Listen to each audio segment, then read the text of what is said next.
البقرہ جو 286 آیات پر مشتمل ہے، تقریباً 2.5 پاروں پر پھیلی ہوئی ہے۔ ہر شخص جانتا ہے کہ یہ قرآن حکیم کی حجم کے اعتبار سے سب سے بڑی صورت ہے، لیکن یہ معاملہ صرف حجم کا نہیں ہے۔ نبی اکرم صلی اللہ علیہ وسلم نے اسے سنام القرآن قرار دیا ہے۔ آپ نے فرمایا لکل شیء سنام، ہر چیز کی ایک چوٹی ہوتی ہے، جیسے اونٹ کا کوہان ہوتا ہے۔ وسنام القرآن البقرہ، سنام القرآن، قرآن کی چوٹی جو ہے وہ سورۃ البقرہ ہے۔ یہ نوٹ کر لیجئے کہ یہاں سے اب پہلی منزل بھی شروع ہو رہی ہے اور پہلا گروپ بھی شروع ہو رہا ہے، اور اس کے ساتھ جو اگلی صورت آئے گی وہ اس کا جوڑا ہے، سورہ آل عمران، جس کی سب سے نمایاں علامت یہ نوٹ کیجئے، یہ بھی الف لام میم سے شروع ہوئی، اگلی بھی الف لام میم سے شروع ہوگی۔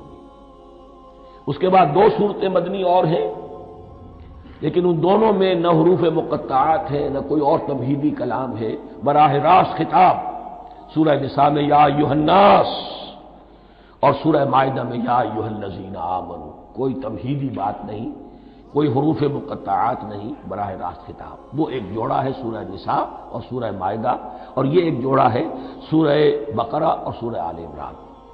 سورہ بقرہ اور سورہ آل عمران کو نبی اکرم صلی اللہ علیہ وسلم نے الزہراوین بھی قرار دیا ہے۔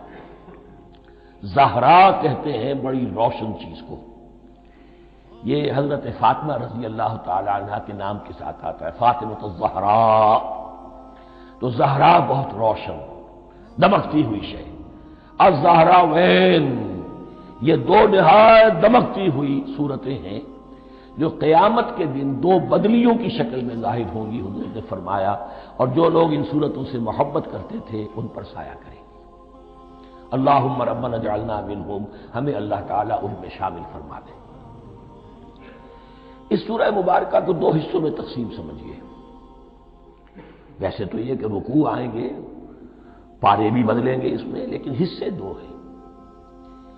پہلے حصے میں اصل روئے سخن سابقہ امت مسلمہ سے ہے، یہود سے، بنی اسرائیل سے۔ دوسرے حصے میں اصل خطاب موجودہ امت مسلمہ سے ہے، امت محمد سے صلی اللہ علیہ وسلم۔ پہلے حصے میں 18 رکوع ہیں، لیکن آیات 152 ہیں۔ دوسرے حصے میں 22 رکوع ہیں، لیکن آیات 134 ہیں۔ گویا کہ اس سے آپ کو توازن نظر آئے گا کہ اگرچہ ادھر رکوعوں کی تعداد کم ہے 18، لیکن آیات کی تعداد زیادہ ہے 152۔ دوسرے حصے میں رکوعوں کی تعداد زیادہ ہے 22، لیکن آیات کی تعداد 134۔ اسی لیے اس کا ایک نام میں نے تجویز کیا ہے، وہ اس لیے تاکہ کچھ حقائق آپ کے ذہنوں میں ان ناموں کے حوالے سے بھی انشاءاللہ محفوظ ہو جائیں گے۔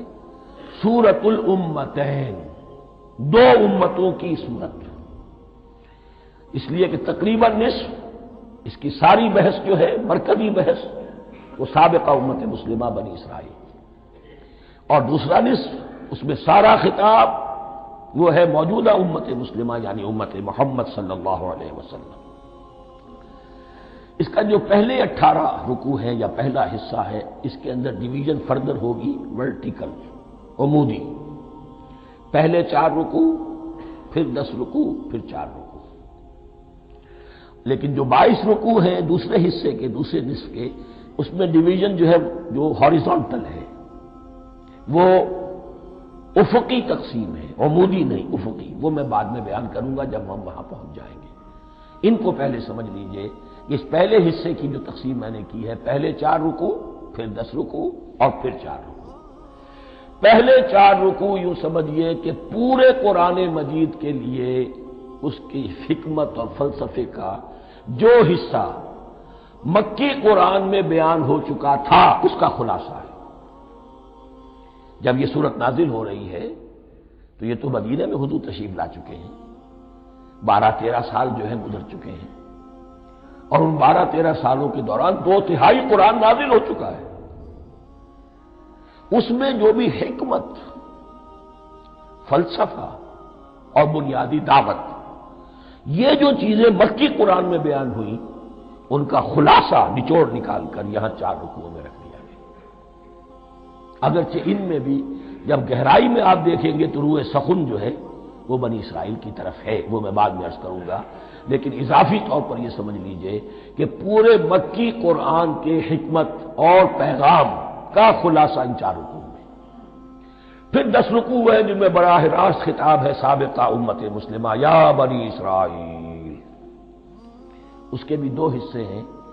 پہلے ایک رکوع میں دعوت ہے، بڑا انداز اس کا بڑا پیارا ہے، اس میں دعوت ہے، ایمان لاؤ محمد پر صلی اللہ علیہ وسلم۔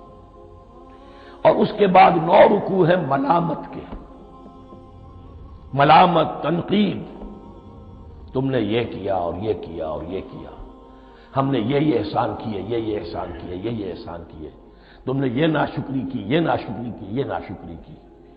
اور اس سب کا نتیجہ آخری 4 رکوعوں میں ہے کہ اب تمہیں اس منصب سے معزول کیا جا رہا ہے جس پر تم 2000 برس تک فائز رہے، اور تمہیں ہٹا کر اب ایک نئی امت محمد کی شکل میں جو وجود میں آ چکی ہے صلی اللہ علیہ وسلم، اسے اس پر فائز کیا جا رہا ہے۔ اور اس کی علامت کے طور پر اسے میں کہا کرتا ہوں کورونیشن، تاج پوشی۔ ایک امت معذور، دوسری امت اس کا نصب ہو رہا ہے، اس کی تاج پوشی کے لیے سمبل، علامت کیا ہے؟ قبلہ تحویل، وہ قبلہ یروشلم سابقہ امت کا قبلہ اب ادھر رخ نہیں ہوگا، اب اہل توحید کا قبلہ یہ مکے کی طرف ہوگا، بیت اللہ کی طرف ہوگا۔ تو تحویل قبلہ کا مضمون ہے جو ان 4 رکوعوں میں آتا ہے۔ تو یہ میں نے تھوڑی سی تمہید جو ہے آپ کے سامنے رکھ دی ہے۔ اب بسم اللہ کیجئے۔ بسم اللہ الرحمن الرحیم، الف لام میم۔ الف لام میم یہ حروف مقطعات ہیں، یہ علیحدہ علیحدہ پڑھے جاتے ہیں، علم نہیں پڑھ سکتے اس کو۔ الف لام میم، ہا میم ہے، ہا علیحدہ میم علیحدہ، اگرچہ لکھے ہوئے ہوتے ہیں جڑے ہوئے، کاف ہا یا عین صاد لکھے ہوئے جڑے ہوئے، پڑھے جائیں گے علیحدہ علیحدہ، قطع علیحدہ کرنا۔ تو حروف مقطعات، ان کے بارے میں ایک بات تو جو ہے اجماعی ہے، سب کے نزدیک مسلم ہے، ان کا کوئی حتمی مفہوم اور ان کے حتمی معنی کسی کو معلوم نہیں سوائے اللہ اور اس کے رسول کے۔ اس معنی میں یوں بھی کہا گیا یہ کوڈ ورڈز ہیں،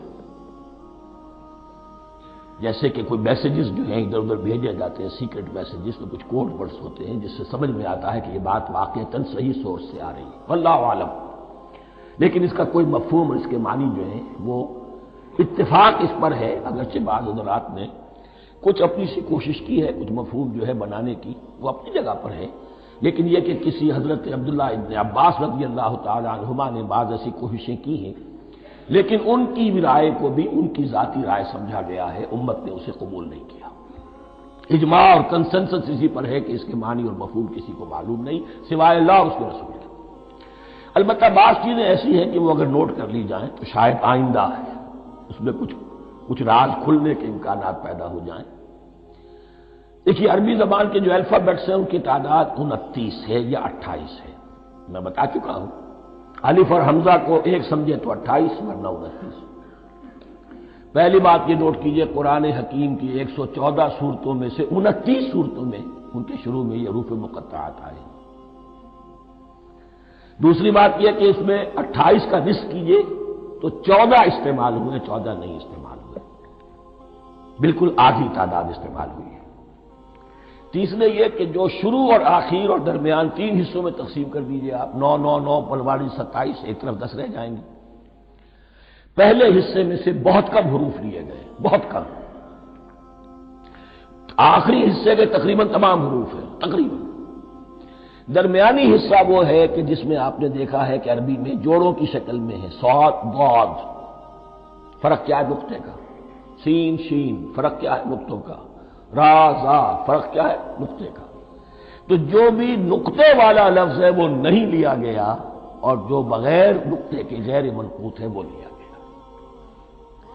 پھر اس میں 3 سورتیں ہیں جن میں ایک ایک حرف آیا ہے، سورہ قاف، سورہ نون، سورہ صاد۔ پھر سورتیں ہیں جن میں 2 2 آئی ہیں، جن میں 3 آئے ہیں، پھر 4 آئے ہیں، 2 ہی صورتیں ہیں جن میں 4 ہیں، اور 2 ہی صورتیں جن میں 5 ہیں۔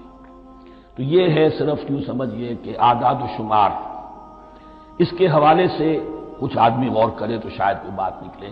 باقی وہ مثال میں آپ کو بتا دیتا ہوں کہ حضرت عبداللہ ابن عباس نے ایک رائے ظاہر کی کہ الف لام میم در حقیقت ایک جملے کا خلاصہ ہے۔ انا اللہ اعلم، پہلا لفظ انا، اس کا الف لے لیا، درمیانی لفظ اللہ، اس کا درمیانی لام لے لیا، تیسرا لفظ اعلم، یہ آخری لفظ ہے، آخری حرف میم لے لیا، انا اللہ اعلم، میں اللہ جانتا ہوں، واللہ اعلم، واقعتاً اللہ ہی جانتا ہے۔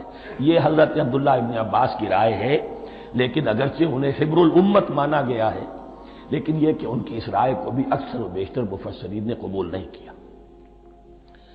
اب جو پہلے 2 رکوع ہیں اس سورہ بقرہ کے، ان کے بارے میں تعویل عام اور تعویل خاص کا ایک بڑا بنیادی فرق ہے جو نوٹ کر لینا چاہیے۔ جس وقت یہ صورت نازل ہو رہی ہے، میں عرض کر چکا ہوں کہ 12 سال ہو چکے تھے حضور کو اپنا فریضہ نبوت و رسالت ادا کرتے ہوئے۔ ایک جماعت اچھی بھلی تیار ہو چکی تھی جنہوں نے حضور کی دعوت پر لبیک کہا، ایمان لائے اور آپ کی تعلیمات پر عمل کیا۔ وہ ایک گروہ موجود تھا، یہ ابو بکر ہے، یہ عمر ہے، یہ عثمان ہے، یہ طلحہ ہے، یہ زبیر ہے، یہ عبد الرحمن ابن عوف ہے، یہ مصعب بن عمیر ہے، دیکھ لو۔ اور ایک گروہ وہ تھا کہ جو حق کو جان کر پہچان کر محض اپنی ضد اور ہٹ درمی کی باعث وہ کفر پر آ گیا تھا۔ اور اب ایک تیسرا گروہ پیدا ہو رہا تھا مدینے میں آ کر، وہ ابھی ایمبریونک سٹیج میں ہے، کہ جو داعی ہے، مدعی ہے کہ ہم مانتے ہیں لیکن حقیقت میں نہیں مانتے۔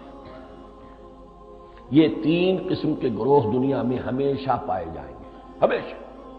اب اسے میں اس کو لا رہا ہوں تعویل عام کی طرف۔ جب بھی کبھی کوئی دعوت اٹھے گی انقلابی، ایک ہوتا ہے وعظ و نصیحت، ٹھیک ہے، جس نے بھی فائدہ اٹھایا اٹھا لیا۔ ایک ہوتی ہے دعوت انقلابی، وہ انقلابی دعوت کا ہدف ہوتا ہے نظام کو بدلنا۔ نظام بدلتا ہے تو ظاہر بات ہے کہ جو لوگ اس نظام میں جن کے ویسٹڈ انٹرسٹ ہیں اور جن کو پریولیجز حاصل ہیں، جن کے مفادات ہیں، وہ تو لازماً اپنے نظام کا تحفظ کریں گے۔ ٹکراؤ ہوگا، تصادم ہوگا، تصادم میں جانی نقصان بھی ہوگا، مالی نقصان بھی ہوگا۔ یہ گویا کہ کسی انقلابی دعوت کے لوازم ہیں۔ اگر یہ شاید نہ ہو تو دعوت انقلابی ہے ہی نہیں۔ اس اعتبار سے ہر انقلابی دعوت کے جواب میں 3 طبقے پیدا ہو جاتے ہیں۔ ایک وہ کہ جو اس دعوت کو قبول کرتے ہیں دیانت کے ساتھ، خلوص کے ساتھ، اخلاص کے ساتھ، اور پھر پوری جواں مردی کا ثبوت دیتے ہیں، ہر کے بعد آباد، اب جو آئے سو آئے، جان دینی پڑے حاضر ہیں، مال دینا پڑے حاضر ہیں، کوئی تکلیف آئے، کوئی مشقت آئے، کوئی مصیبت آئے، کوئی قربانی کرے، حاضر۔ جب پکارا گیا واپس نہیں پھیرا کوئی فرمان جنوں کا، اور تنہا نہیں لوٹی کبھی آواز جرس کی۔ خیریت جاں راحت تن صحت داما، سب بھول گئی مصلحت اہل ہوس کی۔ ایک وہ لوگ ہوتے ہیں کہ جو اڑ جاتے ہیں ضد پر، ہٹ درمی پر، ماننے کے باوجود، جاننے کے باوجود کہ بات تو ٹھیک ہے جو کہہ رہے ہیں، کیسے مان لیں؟ ہماری سیادت، ہماری چودراہٹ، ہمارے مفادات، ہمارے یہ ساری چیزیں ان سب کے اوپر زد پڑ رہی ہے۔ یہ لوگ اڑ جاتے ہیں اور پھر کوئی دعوت، کوئی نصیحت، کوئی مزید افہام و تفہیم ان کے حق میں مفید نہیں ہوتی۔ اس لیے کہ صحیح بات ہے جو کہتے ہیں کہ سوتے کو تو جگایا جا سکتا ہے، جاگتے کو کیسے جگائیں؟ کوئی سویا ہوا ہے تو آپ اسے جگا دیں گے، جو جاگا ہوا ہے لیکن وہ بنا ہوا ہے، وہ اٹھنے کو تیار ہی نہیں ہے، تو آپ کیسے اٹھا دیں گے اس کو؟ تو جو لوگ جان بوجھ کر حق کو پہچان کر رد کر دیتے ہیں، پھر ان کے حق میں کوئی دعوت، کوئی نصیحت، کوئی تبلیغ، کوئی انذار، کوئی تبشیر مفید نہیں ہوتی۔ تیسرا درجہ ایسے لوگوں کا ہوتا ہے جو یا تو شروع میں آتے ہی شرارت کے ارادے سے، کوئی مصلحت ہے جس کی وجہ سے اس دعوت کو قبول کر لیا، کوئی ذاتی منفعت ہے جس کے لیے قبول کر لیا، یا یہ کہ شروع میں تو اخلاص کے ساتھ آتے ہیں لیکن جب قربانی دینے کا وقت آتا ہے تو ان کے اندر سیرت و کردار کی وہ مضبوطی نہیں ہوتی کہ ہر چہ باد آباد، یہ نہیں ہوتی۔ وہ پھر ڈگمگاتے رہتے ہیں، کبھی کچھ چلے پھر کہیں چھٹک کر رہ گئے، پھر کہیں کچھ چلے پھر چھٹک کر رہ گئے۔ یہ تیسرا طبقہ ہے کہ جو کہتا ہے، دعوی مدعی ہے کہ ہم نے مانا ہے، قبول کیا ہے، بات ٹھیک ہے، کچھ تھوڑا بہت چلتے بھی، لیکن جہاں مشکل آئی چھٹک کر کھڑے ہو گئے، اوندھے منہ گر پڑے۔ یہ تیسرا طبقہ ہے۔ اس کے لیے لفظ ہمارے ہاں منافقین بھی ہے، لیکن اس رکوع میں آ کر ابھی ان 4 رکوعوں میں نہیں بلکہ سورہ بقرہ میں مکمل میں بھی کہیں نفاق کا لفظ نہیں آیا ہے، اس لیے کہ اسے مرض سے تعبیر کیا گیا ہے۔ یہ مرض ہے ایک، اور اس مرض کے ذریعے سے لوگوں کے اندر جو ہے وہ ایک نفاق کا بیج پڑ رہا ہے، جو ظاہر ہوگا تو منافقت پوری کی پوری کھل کر سامنے آ جائے گی۔ روگ ہے انسانی شخصیت کا، اس حوالے سے وہ تیسری، اور یہ چونکہ اہم ترین حصہ تھا اور یہ مرض اب شروع ہو رہا تھا، مدینے میں، مکے میں نہیں تھا، لہذا زیادہ تفصیل سے اس کے بارے میں گفتگو